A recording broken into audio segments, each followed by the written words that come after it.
नमस्कार दोस्तों, आज हम लोग सबसे पहले जो है एआईपीजीईटी के सिलेबस के बारे में थोड़ा डिस्कशन कर लें, क्योंकि हमारे कई दोस्तों को एआईपीजीईटी एमडीएमएस के सिलेबस के बारे में बहुत ज़्यादा कन्फ्यूजन थी। हमें मैसेज करके पूछ रहे थे कि कैसे इसकी प्रिपरेशन करें, क्या सिलेबस रहता है। तो सिलेबस जो है इसका बहुत ही क्लियर कट है। तो ये है एआईपीजीईटी एमडीएमएस आयुर्वेद।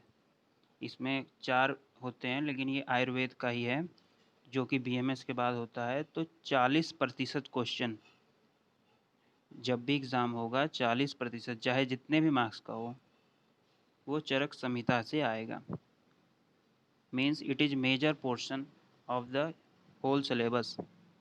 40% क्वेश्चन आने का मतलब है 100 में से आपके 40 क्वेश्चन चरक संहिता से आ रहे हैं, पूर्वार्ध एंड उत्तरार्ध दोनों को मिलाकर। उसमें भी सूत्र स्थान से और चिकित्सा स्थान से सबसे ज़्यादा प्रश्न आते हैं। सूत्र स्थान से आने वाले प्रश्न जो हैं एमडी में आते हैं, तो वहीं चिकित्सा स्थान वाले प्रश्न, अधिकतर प्रश्न आपके एमओ वाले एग्ज़ाम में आते हैं। जो एमओ होती हैं स्टेट वाइज एमओ और central MO UPSC, union public service commission की जो आयुर्वेदिक मेडिकल ऑफिसर की एग्ज़ाम होती है, उसमें भी आपको चिकित्सा स्थान के क्वेश्चन उसमें भरे पड़े मिलेंगे। और एआईपीजीईटी में 40% चरक संहिता का योगदान है। जैसे कि पहले 100 क्वेश्चन के होते थे और 1.5 घंटे के होते थे, और अब हो गया है 2 घंटे का एग्ज़ाम है, 120 क्वेश्चन है। तो उसमें 40% ऑफ 120, तो लगभग 48 क्वेश्चन आपको चरक संहिता से डायरेक्ट टू डायरेक्ट मिलेंगे।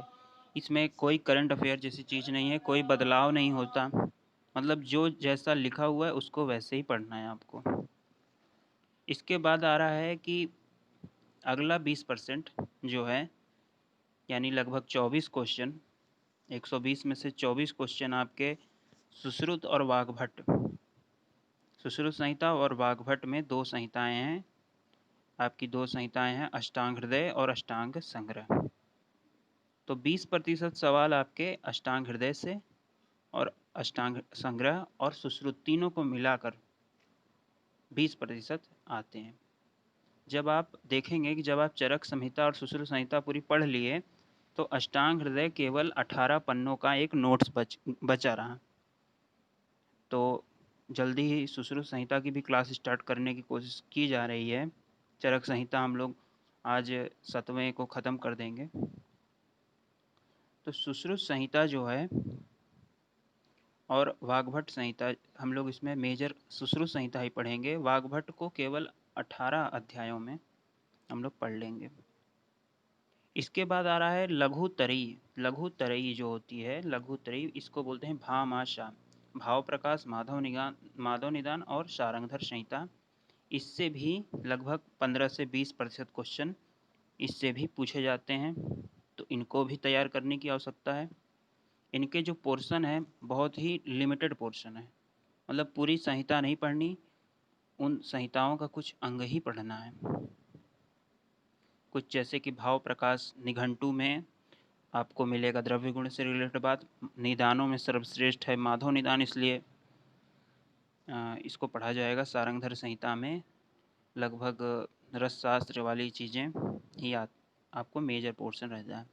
और 20% जो क्वेश्चन हैं वो मॉडर्न मेडिसिन से पूछे जाते हैं, क्योंकि इस एग्ज़ाम को एमबीबीएस को भी अलाउ है, तो उनको इसमें बेनिफिट मिल जाता है। 20% उनका ईज़िली हो जाता है, और जो है ये सब वो किसी तरह कर लेते हैं। तो हमें क्या करना है, हमें मॉडर्न मेडिसिन को भी पढ़ते रहना है। मतलब मॉडर्न के जितने भी सब्जेक्ट हैं, फर्स्ट ईयर के जितने हैं, anatomy, physiology, second year pathology, pharmacology, अगर फिर है टॉक्सिकोलॉजी, फिर है इसी तरह सारे सब्जेक्ट हमें मॉडर्न मेडिसिन के भी पढ़ने हैं। तो यही है सिलेबस, और इसका हमें जो है विस्तृत अध्ययन करना चाहिए।